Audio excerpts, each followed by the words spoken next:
全球70度高温，而我们却吹着空调吃着雪糕，笑看屏幕里的他们因为一瓶水而打得头破血流。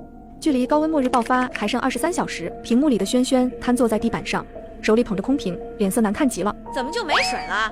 那不是说冰箱里有吗？他翻开每一个抽屉、柜子，把厨房弄得像刚被洗劫过。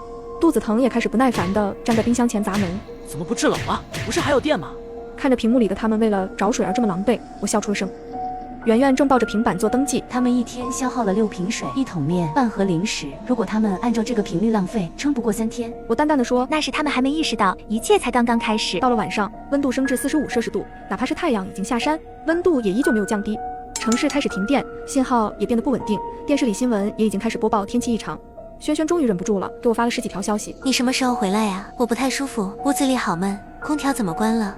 我做了点吃的，给你留着哦。回来的时候带点水哦。你身体不好，我怕你不够喝。我看了一眼这些信息，笑着说，你说他如果知道我就在楼下，会不会哭出来？这都是他们活该。只见视频里，轩轩在客厅里走来走去，带着燥热和不满。他怎么还不回来？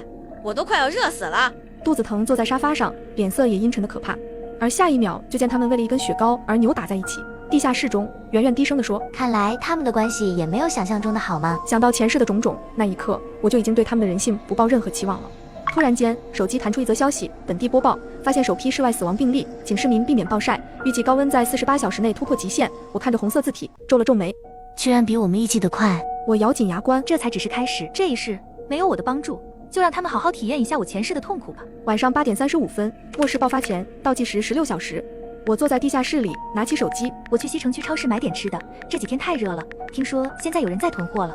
把定位设置成偏僻地段，圆圆正靠在冰柜边上，悠闲地喝着饮料。你确定他们会上当？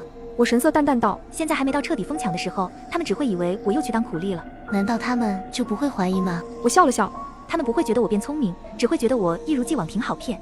圆圆轻轻一笑，也是，那2个家伙压根不觉得你有脑子。我白了一眼，将屏幕切换到客厅的监控画面。肚子疼拿起手机看了一眼，脸上立刻露出一抹轻松的笑意。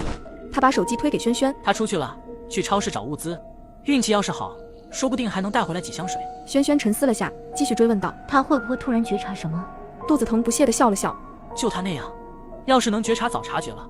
他要真找到了水，明天等他回来浇一下就好。我盯着屏幕，眼神一寸寸冷下去。在他们眼里，原来我一直是一个不太聪明的自动购物机。夜晚和上一世一样，天空中出现异象，2轮月亮高高挂起，这是末日来临的征兆。凌晨3点，我们回到地下室，完成最后一轮冷气隔离层的密封。我打开我精确记录的物资表，矿泉水120箱，牛肉罐头100罐，伤药、酒精棉、抗生素等等。这么多物资，足够我们用上3年的了。你这不叫囤，这是建基地。我叹了口气，希望这些物资能够撑到救援吧。